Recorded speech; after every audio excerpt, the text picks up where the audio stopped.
asalaamaaleykum mbokk sénégalais yi mbokk gambien yi yéen a ngi déglu rajo defaral suñu bopp ñu ngi leen di nuyu ku ci nekk ci sa tur ak ci sa sant te nag mbokk yi ci lu gaaw dañoo ñëwoon indil leen wax leen li nga xam ne moo xew ci Kestura yi te yàlla may ñu caytu ko ci ñetti point ci ñetti dëkk muy Milan Forlì ak Viterbo surtout nag li concerné permis de séjour temporaire yi di 6 mois yoo xam ne demandeur d'asile ñoo ko defoon wax dëgg yàlla xam ni Kestura yi di appliquer loi loolu wax dëgg yàlla gis nañ ne lu am njëriñ la te parfois loolu mooy li nga xam ne moo gën am importance yàlla def na mbokk yi permis de séjour bu 6 mois boobu te nga xam ne dañ koy ci loi bi sanatoria bi la bokk te ñu ne képp koo xam ne demandé nga ko soo ci amee droit suñ la ko joxee dañ lay may 6 mois yoo xam ne da nga war liggéey ci secteur agricole même su dee benn weer la sax soo ko liggéeyee su jeexee mën nga dem disoccupation a tes occupazioni inscrire sur liste centro per l'impiego ba noppi su jeexee soo amee liggéey ci beneen secteur soo ñëwee ñu jox la permis de séjour de travail yàlla def na wax dëgg yàlla conditions yi pour mënoon bokk ci mbir moomu te ñun ñëpp nag ñu yaakaaroon na ca njëlbeen ñu yaakaaroon ne demandeur d'asile yi ñu koy wax ci italien richiedenti asile yi ca lañ bokk yàlla def na mbokk yi wax dëgg yàlla loolu lañ yaakaaroon ndaxte condition bi moo nekkoon avant le 31 octobre nga mus a liggéey ci mbirum tool am ci régulièrement am ci ay bulletin de paie wala nga liggéey ci mbirum kër régulièrement am ci bulletin de paie ba noppi sa permis de séjour bi jeex à partir de 31 octobre loolu moo nekkoon condition yi ci njëlbeen te amuloon fenn foo xam ne dàq nañ ci demandeur d'asile yi ñoom ñi nga xam ne dañoo yore permis de séjour per richiedenti asilo muy permis de séjour pour demandeur d'asile mu nekk permis de séjour de 6 mois provisoire wala itam benn këyit la ñuy signé di wax leen boo xam ne dina am valeur d'un permis de séjour ñu koy waxee C3 muy titre ci italien waaye nag mbokk yi mbir mi di dem le 1er juin la loi bi ubbi wax dëgg yàlla ñu bëri du ñun rek communauté sénégalaise bi waaye aussi avocat italien yeeg boroom xam-xam yi màcc yépp yaakaaroon ne lii demandeur d'asile yi lañ ko defal waaye ci biir werante xam-xam werante droit diggante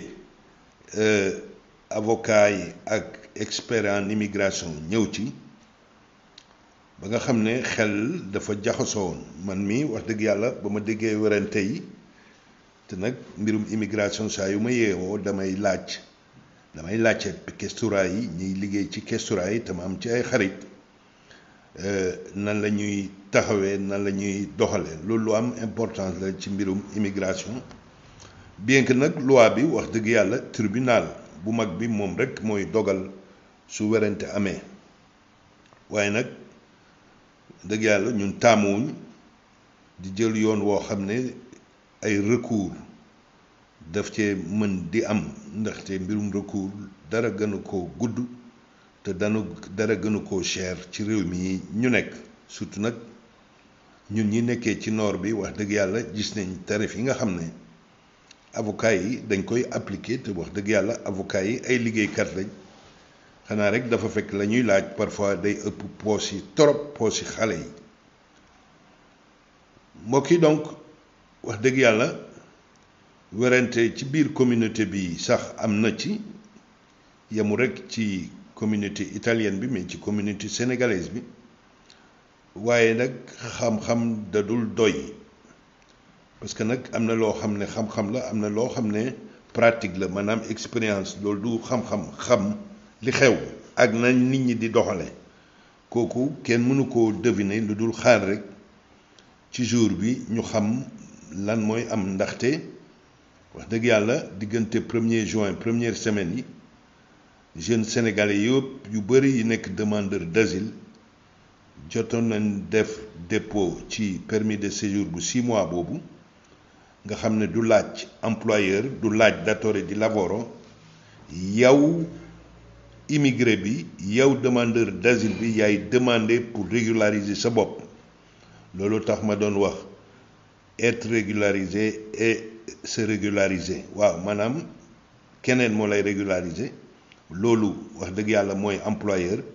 mais canal bii ñuy wax permis de séjour pour 6 mois yow yaay demandé régulariser à travers un permis de séjour temporaire de 6 mois ñu xaar saa yoo amee liggéey ñëw ñu jox la permis de séjour mbokk yi donc lii moo amoon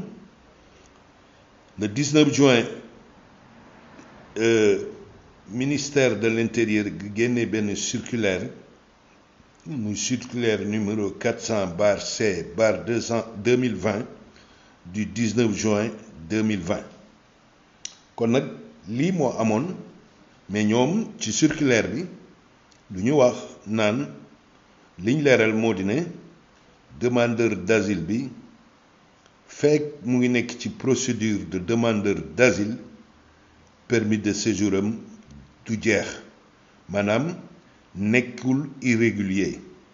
te ñoom nee na permis de séjour temporaire bi ñu ngi ko jagleel ñi nga xam ne dañoo nekk irrégulier surtout nag diggante à partir du 31 octobre te nag fekk seen permis de séjour jeex na après le 31 octobre ak léegi te demandé wuñu renouvellement bi maanaam nekk sur une situation irrégulière maanaam clandestine loolu la ministère bi expliqué moo tax mu ne woon ci circulaire boobu demandeur d'asile yi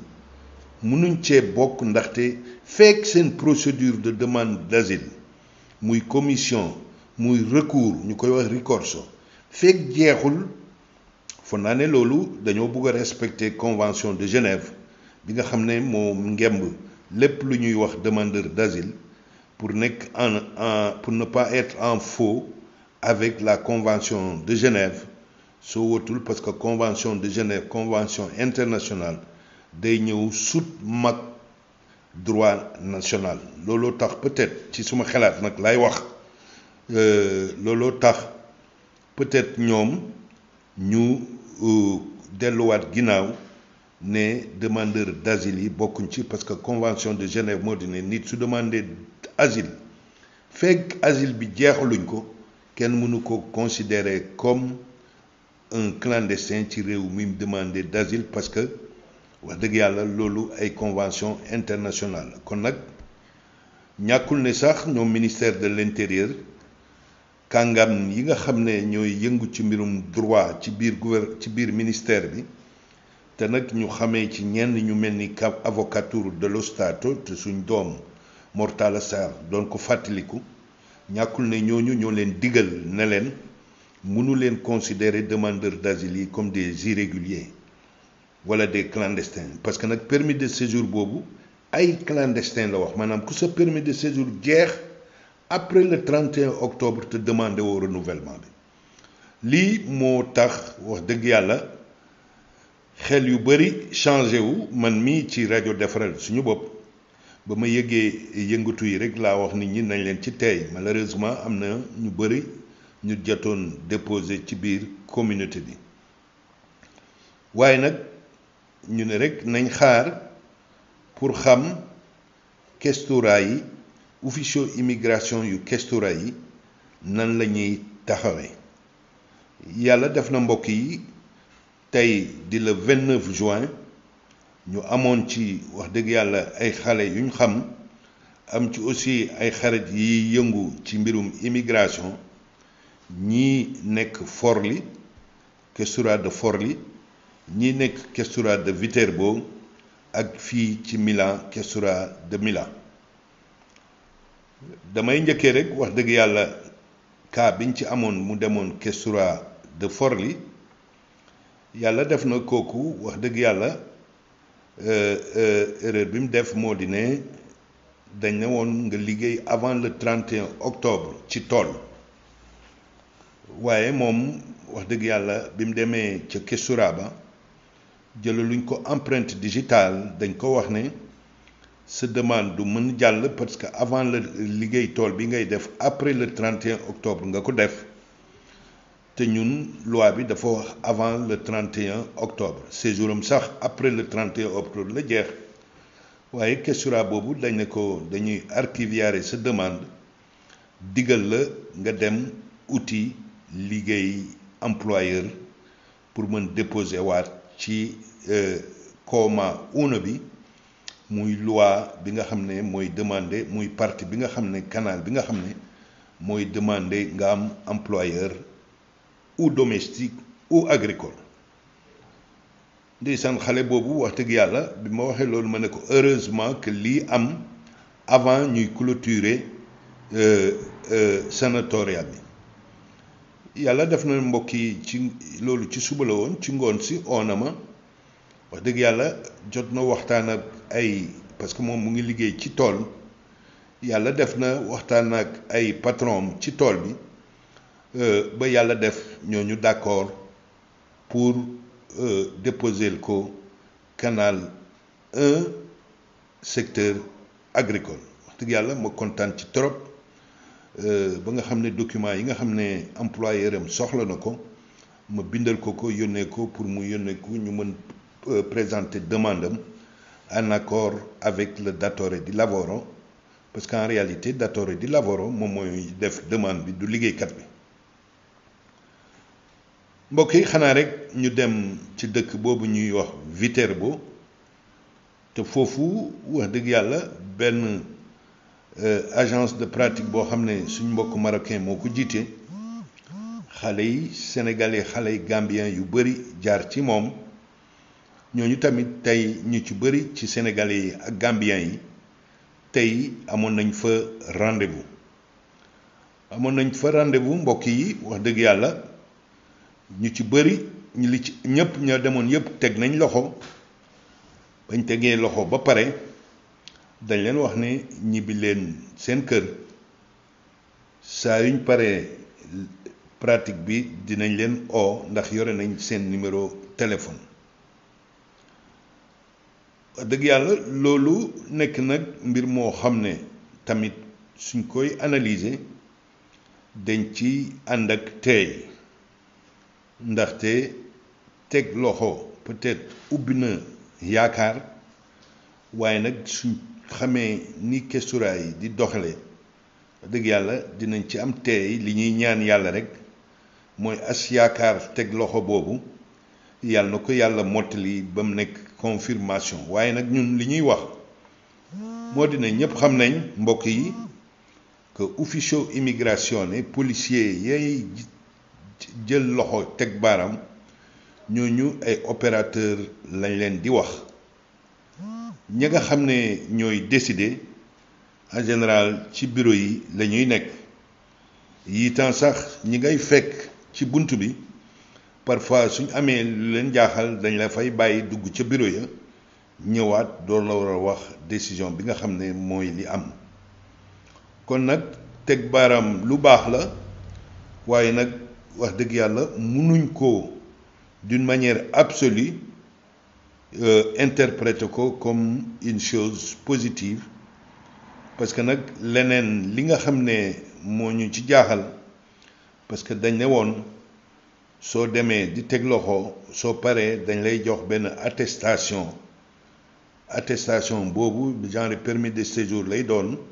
ndaxte day am sa données te daf la ci mën may nga dem uti ci liggéey waaye nag gis nañ ne wax dëgg yàlla xale yi nekkoon Viterbo ànd ceeg marocain boobu amu ci kenn koo xam ne jox nañ la attestation dañ la wax rek demal saa yuñ paree dinañ la téléphoné nañ ñaan yàlla rek wax dëgg yàlla ñu gaar téléphoné leen avant le 15 août ndaxte su yàlla defee ñu jox leen permis de séjour bi wasalaam su yàlla defee ñu bañal leen ko ñu am beneen opportunité comme xale boobu nekkoon Forli mbokk yi donc loolu mooy la xew wax dëgg yàlla foofu ca Viterbo xanaa rek ñu dem ba Milan muy dëkk bi nga xam ne ñun waa rajo defaral suñu bopp fi lañ nekk amoon tamit wax dëgg yàlla benn xale bu fa demoon tey te xam nañ tamit beneen xale bu fa war a dem suba wax dëgg yàlla am na kayit waa jooju bu manqué woon muy loolu ñuy wax déclaration d'hospitalité kooku xanaa di wax xale yi yépp yi nga xam ne war nañ dem rendez-vous nañ ut déclaration d'hospitalité li ci doy waar mbokk yi moo di ne wax dëgg yàlla ñëpp xam nañ ne hospital xale yi ci bëri ci centre d'accoglienza lañ nekk te nag dafa mel ni questura bi suñuy demandé dañ lay demandé certificat d'hospitalité mu nekkul ci centre d'accoglienza parce que ñoom Milan dañ cee yokk que waa ji na ñëw indi rinuncia déclaration di rinuncia à la protection internationale dañ ko ci bind sax portare rinuncia protection internationale mu nekk nag mbir mu doy waar ndaxte wax dëgg yàlla képp koo xam ne war nga rinunciare te nekk ci centre d'accoglienza te soo rinunciare sa protection internationale dañ lay wax nga génn centre d'accoglienza ba noppi su fekkul nga am liggéey wax dëgg yàlla dina nekk lu xaw a métti kon nag xale boobu dama ne ko wax dëgg yàlla xaw ma lu tax ñu demandé la nga indi rinuncia protection internationale waaye su doon man taxawaay bi may am moo di ne balaa may rinunciare dañ may garantir ne dinañ ma jox permis de séjour 6 mois su boobaa dina ñeme rinunciare mu nekk nag wax dëgg yàlla loo xam ne toujours ñu am ci yoon yaakaar ne tey dinañ ci amoon lu leer waaye nag li may wax xale yi rek képp ku ci am rendez-vous na nga dem waaye nag na ngeen éviter dugg ci biir questura bi naan da ngeen di def rinuncia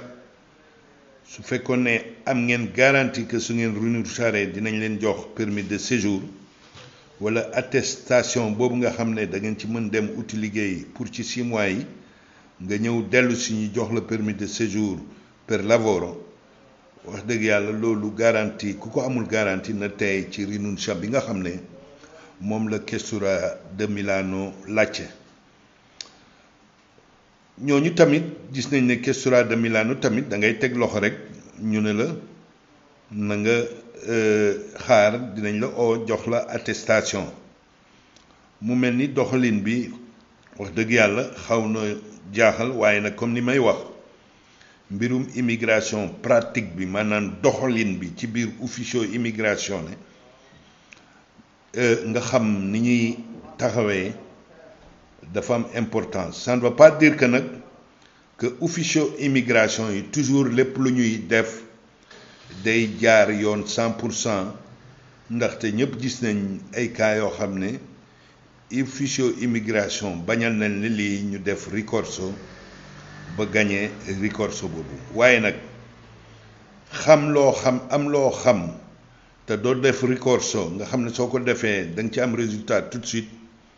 am na yaakaar pour man mooy li gën a gaaw li gën a baax ndaxte wax dëgg yàlla wolof njaay da koy wax nee na wax dëgg yàlla nuñ koy waxeeti xaweeku daanoo ci suuf moo gën a gaaw wàcc daanu moo gën a gaaw wàcc te comme permis de séjour la ñëpp soxla nan la ñuy leen di digalee yoon woo xam ne moo gën a gaaw pour ñu am ci permis de séjour pour man de mooy nga ut datore di lavoro agricole wala nga ut datore di lavoro domestique waaye nag gis nañ ne loolu tamit nekk lu yomb pour nga am un employeur agricole bu ci d'accord am condition yiñ laajte mu respecté ko gis nañ ne wax dëgg yàlla lu jafe la xale yu bari nag ñu ngi mbëmb di dem ci mbirum domestique loolu tamit wax dëgg yàlla am ci lu leer doxal ko mu jaar mu am màndarga liggéey loolu lay faral di wax tous les jours mbokk yi nga xam ne ñu ngi ñuy déglu mbokk yi am nañ beneen xarit boo xam ne suba moom it am na rendez-vous ci centre d'accoglienza la dëkk am na rendez-vous suba tamit Questura de Milano dinañ déglu tamit moom su jógee ban rapport la ñuy def ñu am luñ ci jàngee ci pratique bi nga xam ne moom la ufficio immigration di Questura yi di doxal mbokk yi donc lii mooy rajo defaral suñu bopp di leen wax dëgg yàlla mbir mi nii la rek li wóor moo di ne employeur loolu lu leer la ñëpp mën nañ ci bokk képp ku amul këyit rek ka nga nekk asylanté wala nga nekk simple citoyen sans document loolu amul sikki sàkka ñëpp mën nañ ci bokk su fekkee ne condition yiñ laaj ñëpp am nañ ko te képp ku ci war a déposer da nga war a am condition yi ak mandarga yooyu nga xam ne noonu lay doxee mbokk yi donc lii mooy rajo defaral suñu bopp xanaa rek dañ leen di ñaanal jàmm di ñaan wax dëgg yàlla suñ teyloo rek di jokkalante ñàkkul ne bunt dina am te gis nañ ne sax am na ñoo xam ne ñu ngi manifester pour vie comme suñ gars yi ay syndicats ya nekkoon ca Brescia pour demander nañ yombal mbir mi nañ ko yaatal ubbi secteur yëpp pour nit ñi mën cee déposer est-ce que loolu dina am résultat yaakaar comme ni ma koy wax di ko waxee mbirum immigré mooy buntu yëpp duñ tëjoo ndoor loolu moom lu may xam la ci mbirum immigration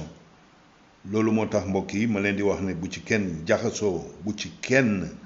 découragé rajo defaral suñu bopp dina bëgg ñëw